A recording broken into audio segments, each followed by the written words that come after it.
would the New Day be number one on the list? Where would they be top 10 for you? Would they be top five? What do you think?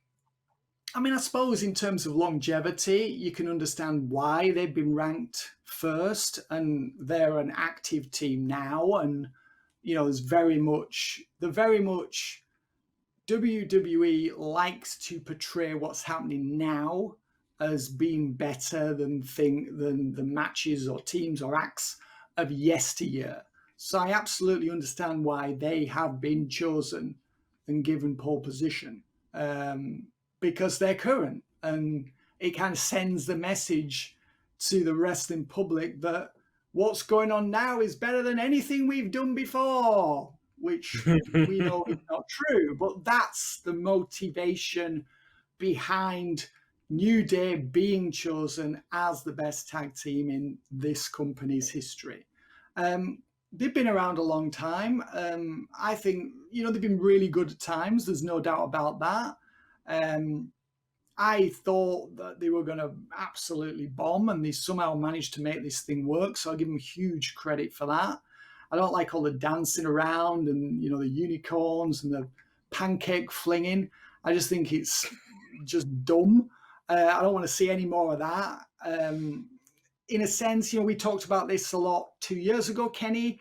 Kofi Kingston becomes WWE champion in that amazing turn of events that began February of that year when he replaced, was it Mustafa Ali in the match? It was, yeah. Wasn't it? Mustafa Ali. So then Kofi, becomes Daniel Bryan's challenger at WrestleMania because he's got over like $1,000,000 in a way that no one could have predicted. And this amazing sort of, sea change for him in his career, or at least it felt like it was going to be this huge turning point. He was going to go off in a different direction. And instead he became WWE heavyweight champion, and yet was still a member of the New Day and didn't change the character. And he was a flop as champ. So, and then he lost the belt to Brock Lesnar in that sub 10-second match or whatever it was. So, you look at Kofi and you think, well, in some ways the New Day was like a hindrance to him there. I mean, we talked about this endlessly at the time. It's like, why is this guy not detaching himself from Xavier Woods and Big E, changing his attire, changing his interview style, changing his ring style, getting serious, doing the things that champions do if he wants to have longevity as a singles headliner. He didn't do that, lost the title, and reverted or regressed, however you want to describe it, to the New Day. And he's still there. And as I've said, I want to see Kofi turn heel. I want to see him split from Xavier Woods, and I want to see him join the Hurt Business. I think that could be an amazing moment for him if he were to do that. And almost like I'm not saying it would be like Hogan joining the NWO, because of course it's not going to be that big. But I think for him, it could be that version of that in terms of the effect it would have on his career if he were to turn heel and break out and come out with a completely new and different character and attitude and style and everything else.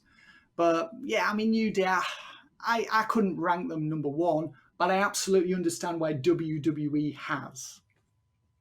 Yeah, no, I'm with you. I think that they're definitely, I think they're probably a top 10 team based on the longevity that they've had in modern day, where that's not something that happens very often. Like that just doesn't happen. You don't see WWE have teams that last 5 years or 6 years and continue to be friends and stuff. So on that basis, it's good. I do also think that culturally, it makes sense because, this is three black guys who got to get together and do their own thing and not be a stereotype, and kind of change things a little bit for what the perception was that sometimes stereotype gimmicks would be. So I think for that, they definitely deserve to be high up. Their series of matches with the Usos was amazing. I don't think I would put them in the top 5, but I get why I'm with you. I get why they did, because if you put older teams at number one, you're sending the message that the older product is better than the current one. And even if the current product is maybe not at its best, I think you kind of have to put the current guys over. So based on the modern day and the current roster, it had to be the New Day. That was the only choice you could make.